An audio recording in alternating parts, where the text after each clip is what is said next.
Hey guys, welcome back to my channel. Since you guys have been requesting painting videos for ages, I decided we are going to paint this week. And we are going to paint this. And before you panic and be like, oh my god, what do you want from me? It's too difficult.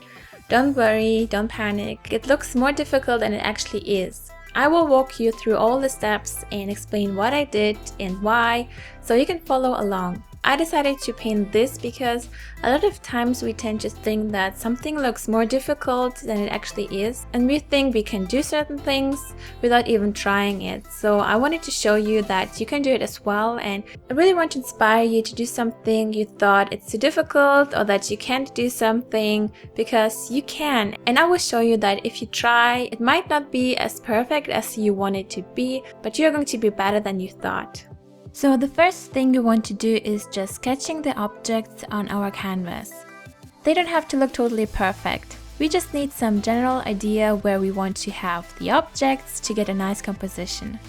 Make sure to add the fruits in different areas to create more dimension. Now we can start painting the shadows. I'm taking this deep red and ultramarine blue color and mix them together to create a purple color. Since I want the light to fall from the left, the shadow should be on the right side. So I just take the purple color and start painting the right side of the apple using a Bristol brush. And then with a brighter red color, paint the rest of the apple. This time I follow the left side of the outline. And then I just blended everything together.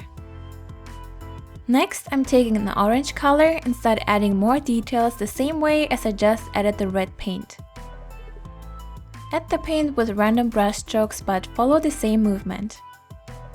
And don't forget to keep the bright color on the left side, as this is where the light is hitting the apple. Now with a yellow color, add even more highlights. The problem we usually have is that we think too much when we paint, and then we try to force it to look perfect or a certain way. And this is really not helpful as we get stressed out. When I created this painting, I tried to make it look realistic, but I didn't worry about my brush strokes too much or if this really looks super realistic.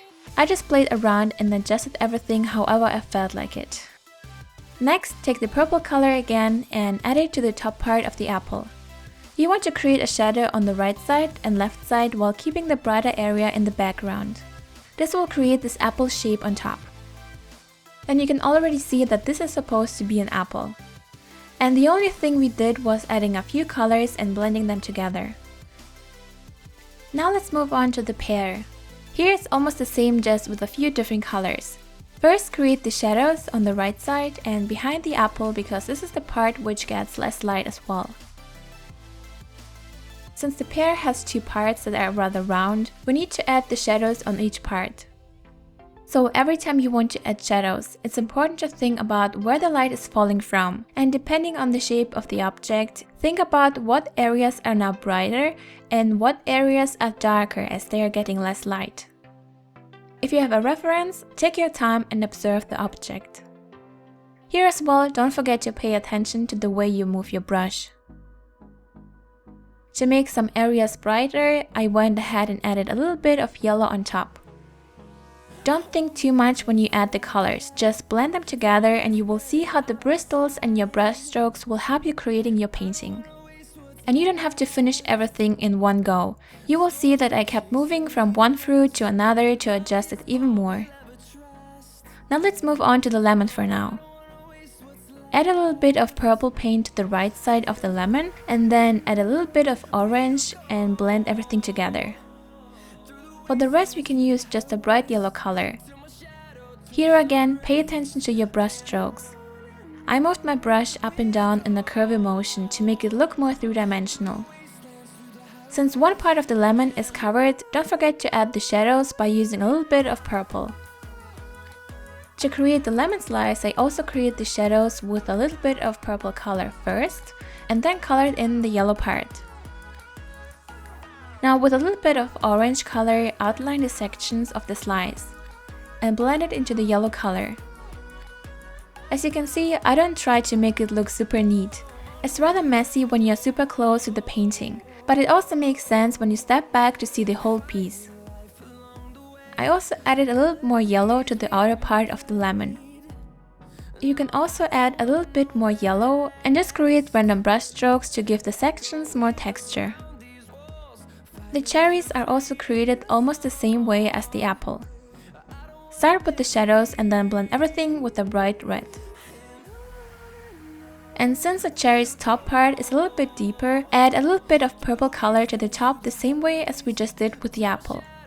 As I said before, I don't completely finish everything at once. I move around and adjust everything from time to time. I feel like this way it gives you more time to process and find out new things you can change to make it better. The blueberries are created rather randomly by using purple color, but this is just the base for now. Now as the rest is almost dried, we can add more highlights to create more dimension. I'm using the bright yellow and the earthy colors to add more highlights to the pear. And for the apple, I added a bit of white and orange and just slightly blended it in. You can also add more red again if it was too much. That's the great thing about acrylic paint. If you don't like the result, you can just paint it over and try it again. So don't worry about messing it up. Then I added a lighter shade of blue to the blueberries. Here again, remember where the light hits the berry. For the lemon, I used a little bit of white and yellow again. I added the white lines according to the shape of each section and blended the paint a little bit with yellow.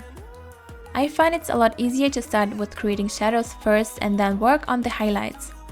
Shadows already give so much dimension to the objects that they serve as a guidance. To add more dimension to the cherries, I added a bit more yellow and orange and blended everything in. But it's okay when it looks messy, don't worry too much. If you feel like now it's too bright, just add more darker colors to adjust it. Since now I have the base for the fruits, I can go over every fruit and add more highlights or shadows. I don't think my painting is super realistic compared to other artists that create realistic paintings, but I really enjoyed the process of adding layers of paint and blend everything together to create a unique pattern. As you can see, I used a small range of colors and it still looks like I used a ton and had an idea what I was actually doing there. And that's the beauty of just letting go and experimenting with paint, with different brush strokes and shadows and highlights. I also added light brown and white highlights to the blueberries, but you can do that later as well. Now we can add the background. I used orange, my earthy tones, and a little bit of blue to create this random texture. By adding the background now, it helps us to create sharper outlines around the objects. You just need to be a bit more careful if the object is small, like the blueberries. Make sure it's not too dark as we will add more shadows later. Once you create the base for the background, you can add the shadows. Since the light is on the left side, the right side around the fruits should be darker. You can use the purple again or a dark brown color. I created the top part of the painting darker as this area is far away from our object, and this also adds more dimension to the painting. Now you can go over the objects and see if you can add more highlights or shadows. I added more white to the apple, the blueberries, and to the rest of the fruits. And then I lightly blended the highlights into the darker colors. I feel like this way it looks more realistic and creates a nice pattern on the fruits. And this is how it looks now. It is not completely finished, but I already like it. I just wanted to show you guys how to create this type of painting. Just try it, and if it doesn't turn out super great, just paint it over and try it again.